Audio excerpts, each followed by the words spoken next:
Welcome students our channel.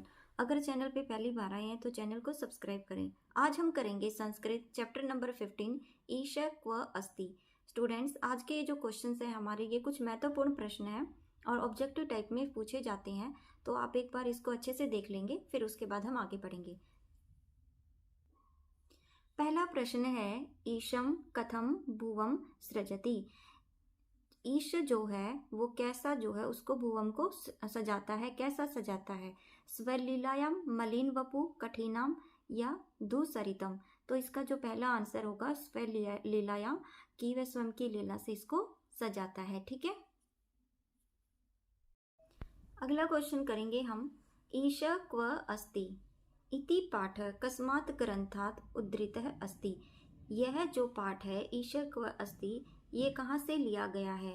Geetanjali से, अभिज्ञान शाकुंतल से, रामायण से या चरक संहिता से? तो इसका आंसर हो जाएगा चरक संहिता से ये पाठ लिया गया है।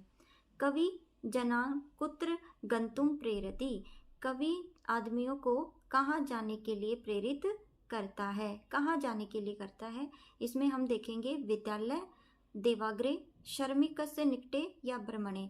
तो यहाँ पे जो कवि है वो श्रमिकों के पास जाने के लिए कहता है। स्टूडेंट्स, ये जो चैप्टर है आपका, इसमें जो कवि है वो श्रमिकों और मजदूरों को जो है उसकी प्रशंसा करता है और उनमें ईश्वर को देखता है, इसीलिए कहता है सभी को कि तुम श्रमिकों के पास चले जाओ। क्वेश्चन नंबर 5 देखते हैं। ईश प्राप्ते कवि किम तयुक्तुम कथ्यति। ईश प्राप्ति में कवि क्या छोड़ने के लिए कहता है? जपमाला, विद्यालय, देवालय या उद्यानम। तो वो जपमाला यानी कि माला के जाप को ना करने के लिए, छोड़ने के लिए कहता है। ठीक है, आगे आप देखेंगे क्वेश्चन नंबर ये वाला, ये हर बार देखो पूछा ही जाता है। आप ऐसे करके इसको देखेंगे। देखते हैं हम ये वाला क्वेश्चन, ये इसको अन्वय कहा जाता है, काफ़ी बार मैंने पहले भी आपको करवाए हैं। तो आप ये देखो कि इसमें क्या कहता है कि दो ये जो है श्लोक हैं आपका, एक ऊपर लाइन है, एक लाइन नीचे है, तो एक ही श्लोक है, ये 2 लाइनों में है। तो यहाँ पे अन्वय में ये श्लोक यहाँ पे ऐसे करके लिख दिया गया है और आपने क्या करना है, जो वर्ड इसके अंदर नहीं है इन खाली स्थान में वो भरने हैं। अब आप देखो कैसे। यदि त्व, यदि हो गया, त्व हो गया, धूसरिता है, धूसरिता हो गया, लेकिन बीच में क्या नहीं है? वसनम, तो हमें वसनम यहाँ पे भर देना चाहिए। सयाते आ गया, यदि आ गया, च भी आ गया। ठीक है, तो फिर उसके बाद क्या आएगा? सयातः, तो क्या रह गया? दोबारा सयात आ गया, तो सहस्त्र छिद्रम ये यहाँ पे आ जाएगा। ठीक है, आगे हम देखेंगे इदम, इदम हो गया, उसके बाद है त्वम और चिंतय। इदम हो गया, त्वम हो गया और चिंतय, बचे क्या? चिते, तो चिते को हम यहाँ लिख देंगे। ठीक है, आप समझ रहे होंगे कैसे करना है। आगे हम अगला भी श्लोक देख लेते हैं। ईशा तिष्ठति, ये जो श्लोक है आपका, इसको भी ऐसे ही करना है। ये श्लोक आएगा, ये अन्वय है इसका और इसमें खाली स्थान दे दिए गए, उसको भरना है। अब आप देखो कैसे। मलि वपु आ गया, ठीक है, उसके बाद आगे क्या है? ईशा, ईशा भी आ गया, उसके बाद क्या भरना है इसके अंदर वो आप देखेंगे। ये पूरा का पूरी जो लाइन है, सार्थ, सार्थ भी आ गया और वर्षा भी आ गया, दिख गया आपको? तो क्या रह गया? सार्थक के साथ एक शब्द और है, ताभ्याम, तो यहाँ पे आ जाएगा ताभ्याम। ठीक है, आगे देखें। तव शुद्धम, ठीक है, शाटिम दूरे शिपह स, तो यहाँ पे क्या है?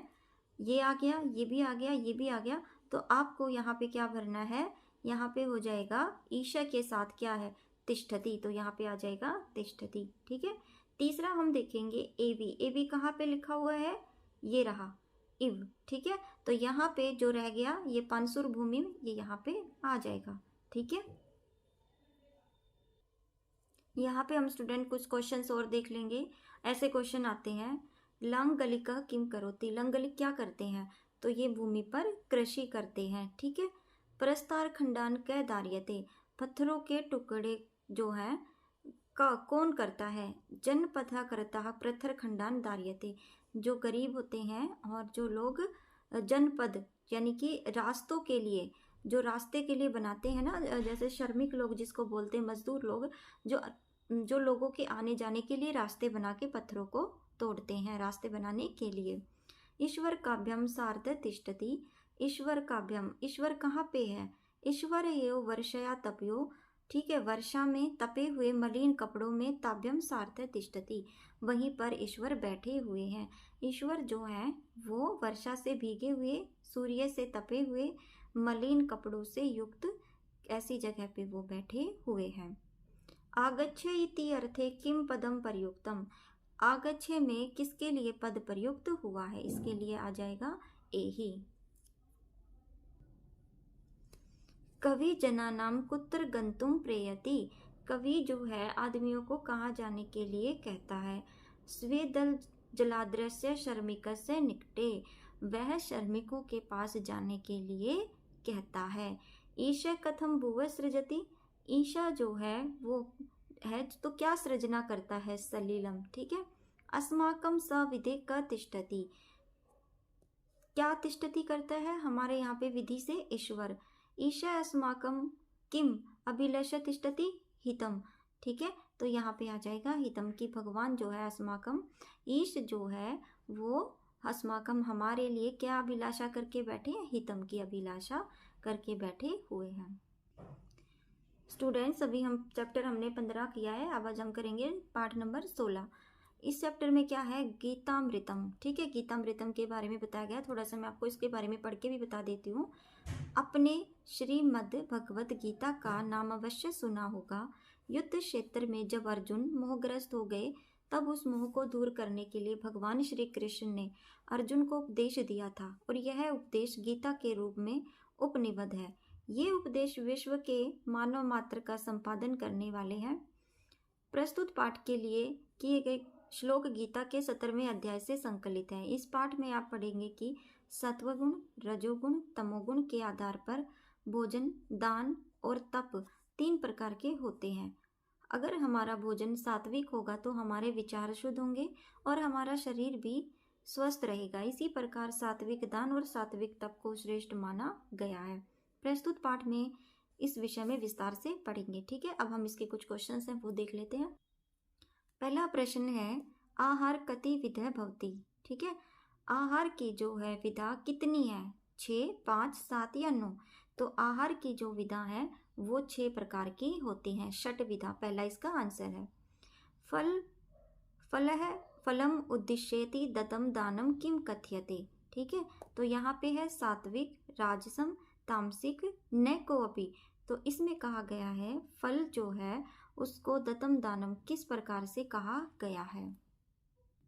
तो इसका जो आंसर है हमारा वो हो जाएगा राजसम, ठीक है, कि फल की इच्छा से जो दान दिया जाता है उसको राजसम कहते हैं। आगे चलें।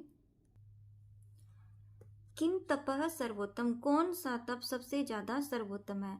मनसाम, राजसम, उभय या सर्वे? तो यहाँ पे जो सर्वोत्तम है वो मन के तप को कहा गया है, पहले वाला जो इसका राइट आंसर होगा। गीतामृतम कस्मात् ग्रंथात् उद्यते अस्ति, गीता जो है वो कौन से ग्रंथ से लिया गया? रामायण, महाभारत, कादम्बरी, उत्तर रामचरित, तो इसका जो आंसर हो जाएगा वो हो जाएगा ख, महाभारत से। आपको ही पता है महाभारत में ही हुआ था ये अर्जुन वाला चैप्टर, ठीक है। उसके बाद हम ख क्वेश्चन करेंगे। अवज्ञा पूर्व दत्त दानम किम मन्यते, ठीक है, तो सात्विक, राजसिक, तामसिक या सर्वे? तो अवज्ञा, ठीक है, अवज्ञा पूर्वक कहते हैं दान को कि जिसको जरूरत नहीं है फिर भी दिए जा रहे हैं, तो उसको तामसिक ये जो है दान कहते हैं, ठीक है। अभी स्टूडेंट्स हम इसके कुछ क्वेश्चंस हैं वो भी देख लेंगे। इन प्रश्नों के उत्तिष्ठम अमेघे च भोजनम कीदृश्य कथ्यते, यहाँ पे कहा गया है कि जब भूख भी नहीं है और मन भी नहीं करता और फिर भी जो है हम कुछ ना कुछ अच्छा बुरा खाते ही रहते हैं, ठीक है, जो हमारे शरीर के लिए सही नहीं है, तो ऐसे भोजन को क्या कहेंगे? ऐसे भोजन को तामसिक भोजन कहेंगे। आगे देखें। आहार राजसयष्टा दुख शोक प्रदा अस्मिन् वाक्ये रोगम प्रयच्छति इति अर्थे क शब्द प्रयुक्त है। तो यहाँ पे एक शब्द आया है प्रयच्छति, तो यहाँ पे कौन सा शब्द प्रयोग में किया गया है? तो यहाँ पे आएगा आम प्रियदा। आरोग्यप्रद आहार की दृश्य आहार कथ्यते, आरोग्यप्रद आहार यानी कि जो हमारे शरीर में बीमारी उत्पन्न ना करे, सब सही रहे, तो ऐसे आहार को क्या कहेंगे? सात्विक आहार। दुख शोक प्रदा आहार कीदृश आहार, दुख का शोक के आहार को क्या कहेंगे, राजस आहार। ठीक है, आगे देखें, याते यायम पर्युषित भोजनम भोयक्तम न, तो इसका जो आंसर हो जाएगा ये वाला न भोयक्तम। ठीक है, तो आगे देखें, शरीरम तपह कै उच्यते, शरीर के तप को क्या कहा गया है, ब्रह्मचर्य अहिंसा जो है उसको कहा गया है। ठीक है, आगे हम देखेंगे कि तृष्णम भोजनम त्याजम भवती, कैसे भोजन को हमें छोड़ देना चाहिए, अति कटु कटु को, अम्लयुक्त को, अति अम्ल लवण को, अति उष्ण को, अति तीक्ष्ण को। तो ये जितने भी हैं खट्टा मीठा जल ज़्यादा, तो ये सारे जितने भी अति अति करके इन सब भोजन को हमें छोड़ देना चाहिए। अनुद्वेगकरम वाक्यम सत्यम प्रिय हितम च यत इति वाक्यांशे वाक्यम इति अशय विशेषणानि लिखत, यहाँ पे इन सब का जो है विशेषण लिखना है। तो अनुद्वेगकरम वाक्यम सत्यम प्रिय हितम, ये सारे के सारे जो है विशेषण है। यह विद्यार्थी स्वाध्याय करोति सत्य प्रिय च वत्ति स कीदृश तप करोति, जो बच्चा या जो विद्यार्थी स्व अध्याय यानी स्वयं पढ़ता है, सत्य बोलता है और प्रिय बोलता है, उसका कौन सा तप कहा जाएगा, तो उसे वांग्मय तप कहते हैं। मानस्य तप उदाहरण द्वय लिखतः, मनस्य तप के दो उदाहरण लिखिए, मौनम और आत्म विनिग्रह च, आत्म विनिग्रह च। अहिंसा कीदृशम तप अस्ति, अहिंसा यानी किसी को न मारना कैसा तप है, शरीरम तप शरीर का तप है। गुरु सेवा कीदृश तप अस्ति, गुरुओं की सेवा कैसे तप की है, शरीर तप, यानी कि ये भी जो है शरीर तप के नाम से जानी जाती है। कीदृश दानम सात्विक दान कथ्यते, कैसा दान जो है वो सात्विक दान कहलाता है। यह दानम दातवे इति विचिन्त्य अनुपकारिणे, जब दान देते हुए ये सोचना, देश देखना, काल देखना, पात्र देखना। ठीक है, मतलब किसी ऐसी जगह पे दान देना जहाँ जिस देश में जरूरत है, और जहाँ नहीं है वहाँ नहीं देखना, समय को देखना और पात्र देखना सात्विक दान कहलाते हैं।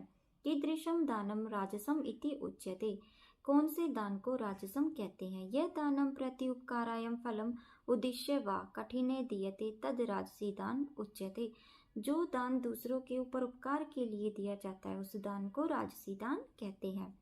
अपात्रे भे दत्त दानम कीदृश दानम भवति, अपात्रे भे दानम कौन सा दान है, यह तामसम दान कहलाते हैं। पिपासिते भयम जलानाम व्याघ्रिस औषधिनम विभुक्षतु भयः भोजनम कीदृश दानम कहते, प्यासे को पानी, बीमार को औषधि, भूखे को खाना, ये सब कराने से कौन से दान में आएगा, तो ये सात्विक दान में आएगा। प्रति उपकाराय दत्त दानम किम कथ्यते, दूसरों के ऊपर उपकार करने वाले दान को राजसम दान कहते हैं। ठीक है, तो स्टूडेंट्स ये जितने भी क्वेश्चन मैंने अभी आपको कराए, आप अपनी नोटबुक में जो इसको नोट कर लेना। तो क्योंकि ये जो क्वेश्चन हैं इसी में से एग्जाम में जो है छोटे छोटे क्वेश्चन आपके एक एक नंबर के पूछे जाते हैं।